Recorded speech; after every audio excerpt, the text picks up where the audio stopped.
Hola, en esta clase vamos a analizar los procesos cognitivos básicos de memoria y atención, sobre todo a nivel metacognitivo, cómo influyen estos procesos en el procesamiento del lenguaje y la comunicación. Bueno, antes de comenzar hay que definir qué es metacognición. Este es un concepto a veces difícil de comprender, pero el concepto no es tan complicado. La capacidad de una persona para adaptarse a su propia conducta, observarla, vigilarla y controlarla es, según Schwedel, metacognición. O sea, la capacidad que uno tiene de revisar lo que uno está haciendo, analizar si va bien o no y si debe cambiar o no de estrategia.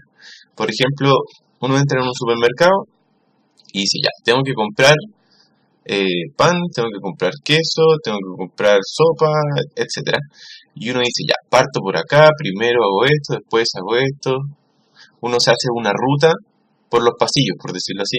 Eso es una habilidad metacognitiva, revisar lo que tenemos que hacer antes de hacerlo.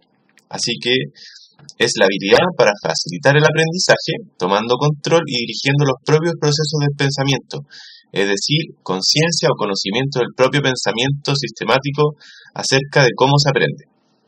Esta es una definición de Lerner en el 93. Esta definición, si se fijan, está más ligada al aprendizaje.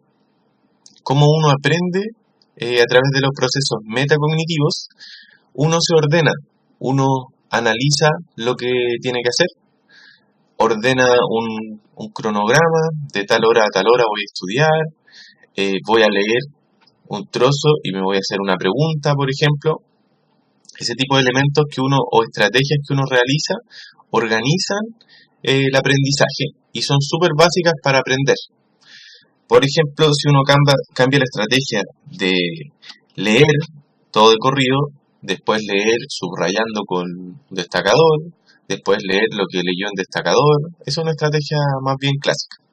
Si uno la modifica y se da cuenta, por ejemplo, que con esa técnica se olvida de muchas cosas, podrían leer un trozo y se hacen las preguntas. Se hacen una pregunta, la escriben y la responden con sus propias palabras.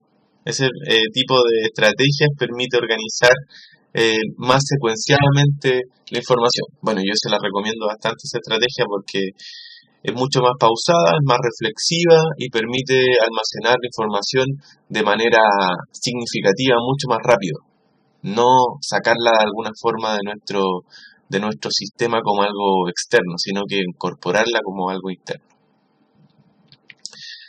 Así que los procesos metacognitivos son algunos comportamientos, algunas acciones que nos permiten ayudar a aprender y a recordar y a hacer ciertas actividades en nuestra vida diaria. Sirven para superar algunas limitaciones, para planificar cómo podemos aprender y para solucionar problemas.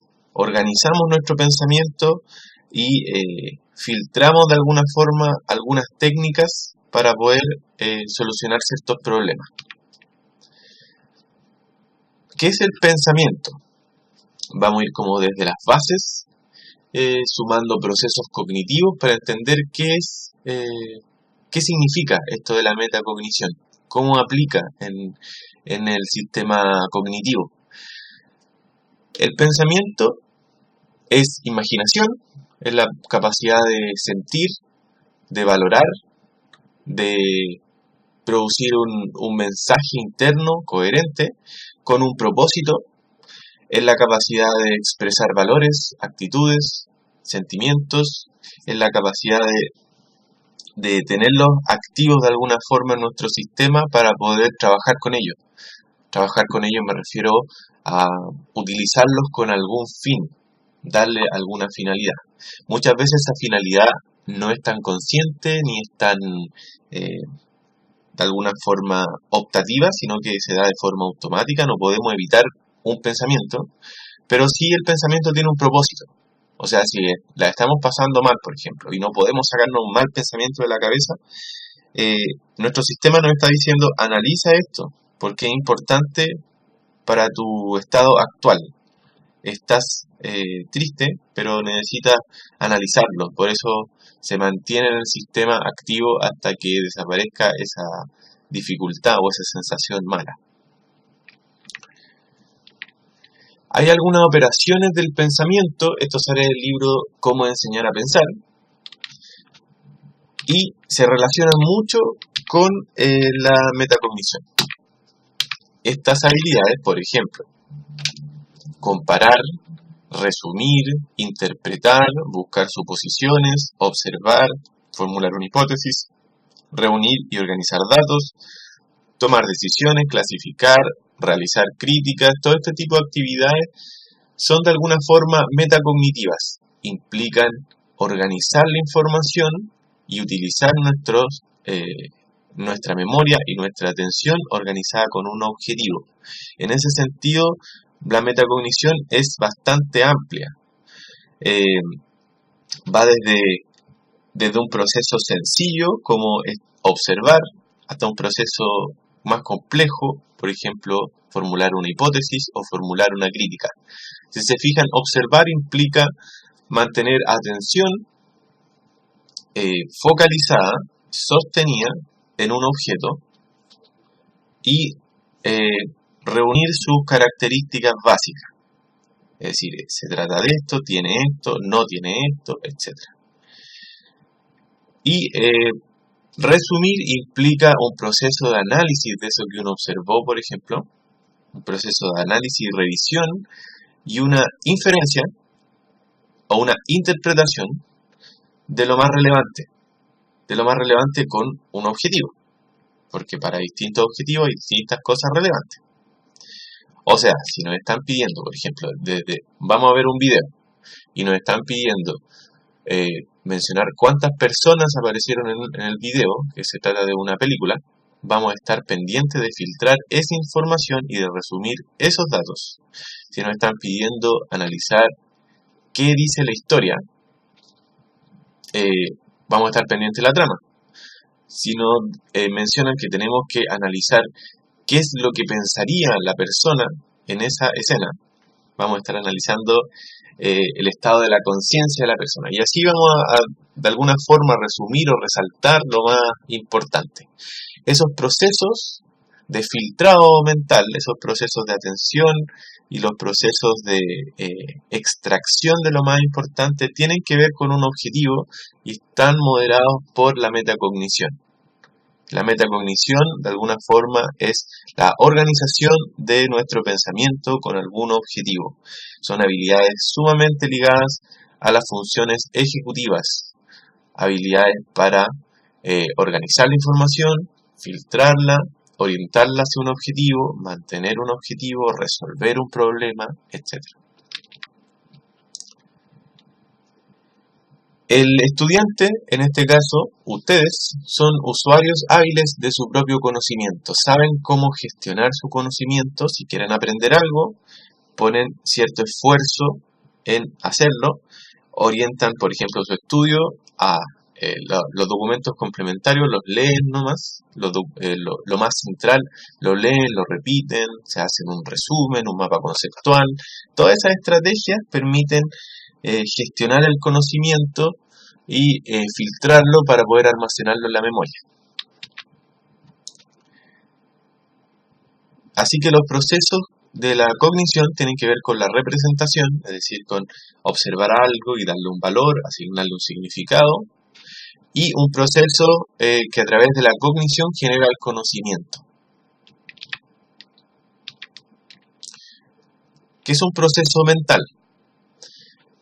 Son una habilidad que permite generar, almacenar y recuperar y usar las representaciones mentales, las ideas.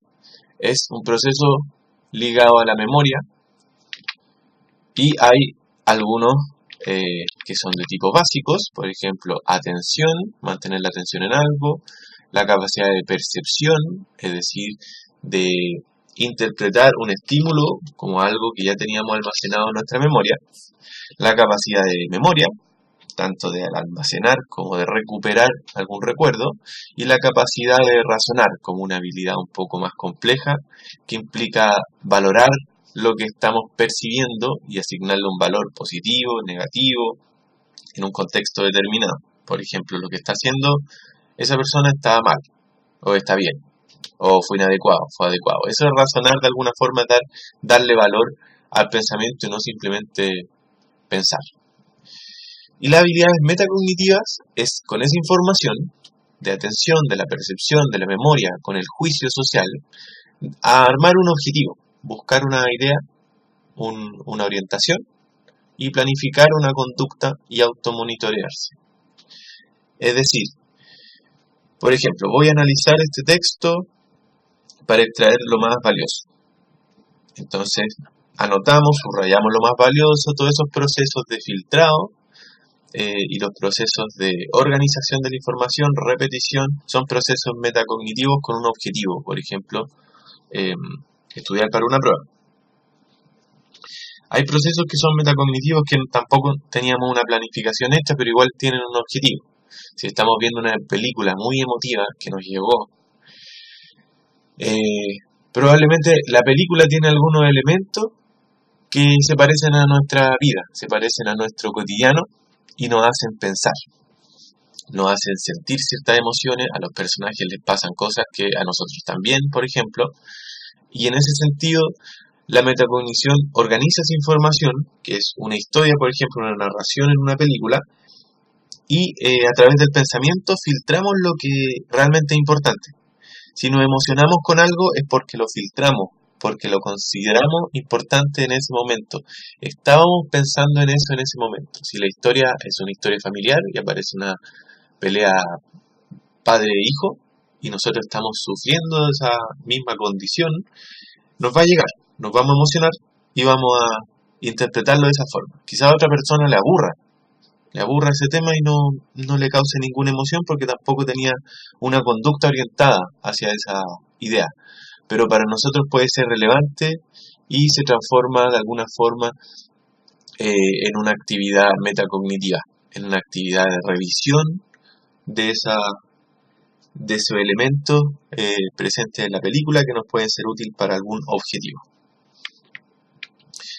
El proceso también de evaluación es parte de los procesos metacognitivos, la capacidad de analizar un elemento y dar algún veredicto sobre algo. La percepción, como lo habíamos visto, es un proceso psicológico de identificación y asignación básica del significado, visual, auditivo, un proceso de reconocimiento de elementos, por ejemplo, el sonido de la lluvia, la reconocemos. Es un proceso súper básico y psicológico. Acá tenemos un experimento básico de cuál línea es más larga. Si vemos, cuando se acercan las líneas, son del mismo tamaño. Pero la percepción nos engaña a veces. Acá dice, ¿cuántos puntos negros hay? Si se fijan, la imagen interfiere y los puntos negros se van moviendo. Este es un artista, bueno, la imagen está un poco pixeleada, pero es un artista que hace dibujos alargados. Y este dibujo tiene muchos metros de largo, pero desde cierto ángulo se ve como una imagen plana. Seguro que lo han visto en internet, aquí y otro. Bueno, la atención es la base de esta metacognición, de este proceso de evaluación y revisión interna de procesos mentales. Es un proceso cognitivo que a partir de una serie de estímulos selecciona alguno de ellos para dirigir el pensamiento o la conducta, implica la capacidad de inhibir otros no relevantes. Ponemos atención a algo y inhibimos otro elemento. Podemos conversar con una persona en un ambiente ruidoso, ya que inhibimos el ruido externo. Los procesos de atención son varios y se diferencian por intensidad, por decirlo así. El proceso de vigilia es simplemente estar despierto. La atención selectiva es fijar la atención en un elemento, focalizarla es el proceso que viene después, es decir, poner un poco más de atención detallada. Sostenida es sostener la atención en ese elemento. Alternativa o alterna es la capacidad de sostener un elemento en la atención y otro, ir alternando. Primero este, después el otro, primero este, después el otro. Y la atención dividida es mantener la atención de alguna forma, dos focos atencionales en conjunto, dos focos a la vez, estar pendiente de dos cosas a la vez y no alternar, sino que simultáneamente. Así que aquí está la misma idea: vigilia, estar despierto, seleccionar algunos estímulos de una serie de posibilidades, focalizada es centrarse, sostenida es mantener la atención en el estímulo, alternativa es pasar de un estímulo a otro y dividida es más de un estímulo al mismo tiempo. Hay sistemas de atención distintos. La atención espacial es la capacidad de poner atención hacia el exterior. Por ejemplo, capacidad de mirar algo y decir, mira, la casa es verde. Esa capacidad de poner atención a lo que está pasando a través de nuestros sentidos. O escucha esta canción. Y el sistema ejecutivo de atención es la atención hacia el interior. La imaginación, por ejemplo. Imagina a tu padre con cara de payaso, pintado así como payaso. Esa capacidad de analizar y mezclar recuerdos es parte del sistema ejecutivo.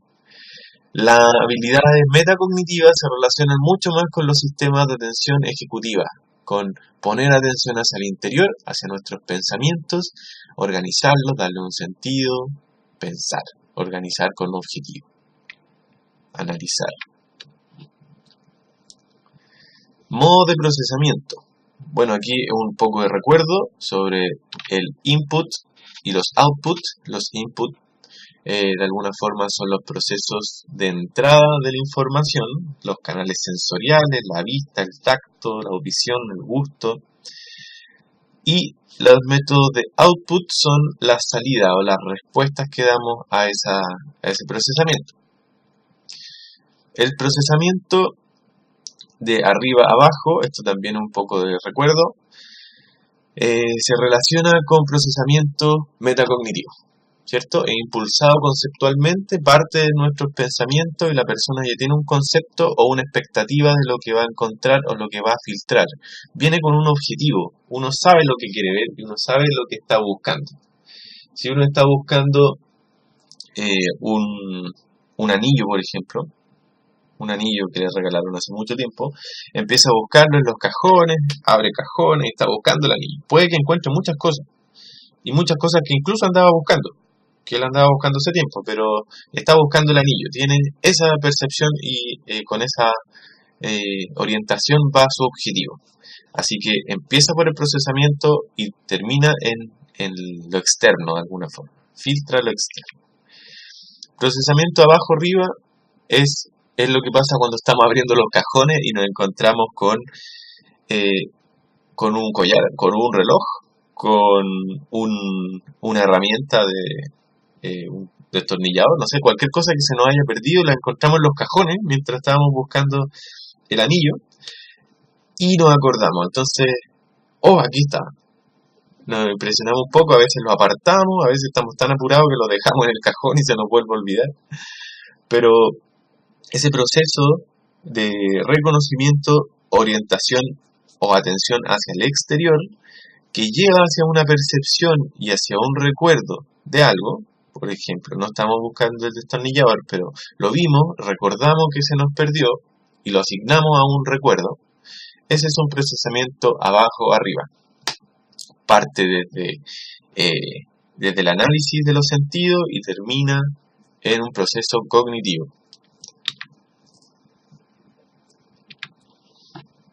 La memoria. La memoria es un proceso activo. Ese es un concepto importante, que es activo y permite retener o conservar o registrar las experiencias que posteriormente se pueden recuperar o hacerlas presentes. O sea, podemos primero filtrar la información, almacenarla y después la podemos recuperar para usarla con algún fin, para buscarle algún objetivo. Como conceptos básicos, la memoria no es una biblioteca, la memoria no es un almacén exacto, no es un almacén perfecto, la memoria olvida muchas cosas, uno filtra información y mientras más se aleja de ese día que recordó algo, más se olvida. Y cuando quedan esos espacios y uno no se acuerda bien qué pasó, lo empieza a rellenar. Lo empieza a rellenar con información propia, con propios pensamientos. Así que de alguna forma la memoria es muy creativa, elabora y conserva a la vez. Si estamos analizando, si estamos recordando, por ejemplo, nuestra infancia y cómo fue nuestro primer día del colegio, probablemente tenemos algunos flashes, algunas imágenes, y el resto no imaginamos y lo rellenamos con nuestra información. O sea, no sé, me fue a dejar mi mamá, me acuerdo que era un día soleado y yo estaba asustado, etcétera, etcétera. Quizás no me acuerdo mucho de esas cosas, pero lo reconstruyo, rearmo mi historia. Y cuando tenga que acceder de nuevo a ese recuerdo, voy a acceder a este nuevo recuerdo, al recuerdo creado de alguna forma, a cómo lo autocompleté o lo rellené de información lógica quizá. Lo más lógico es que hubiese estado asustado. Yo en realidad, personalmente, no me acuerdo cómo fue mi primer día de clase, no me acuerdo cómo estaba el día, no me acuerdo de nada.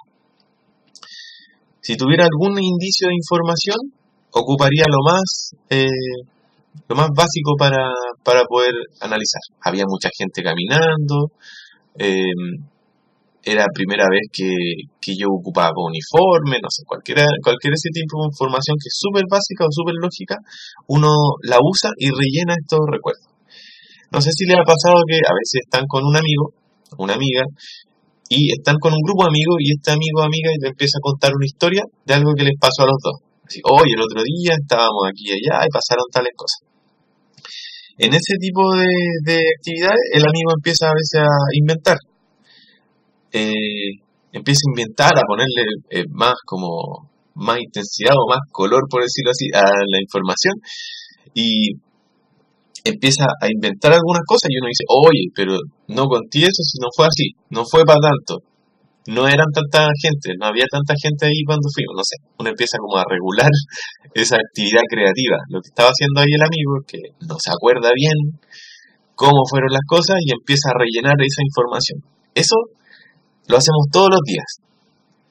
Y es parte de la memoria. La memoria funciona así, funciona completando espacios vacíos, porque nuestro filtro va olvidando, sobre todo si la información que estamos almacenando no es tan necesario almacenarla porque no nos sirve para algo práctico en lo cotidiano. Se va olvidando lo que no necesitamos. El olvido muchas veces también es funcional y permite estar bien, permite mantenerse con buen ánimo. De alguna forma nuestro organismo tiende a regularse y a tratar de estar bien, de tener plenitud. Por eso olvidamos algunas cosas y recordamos otras.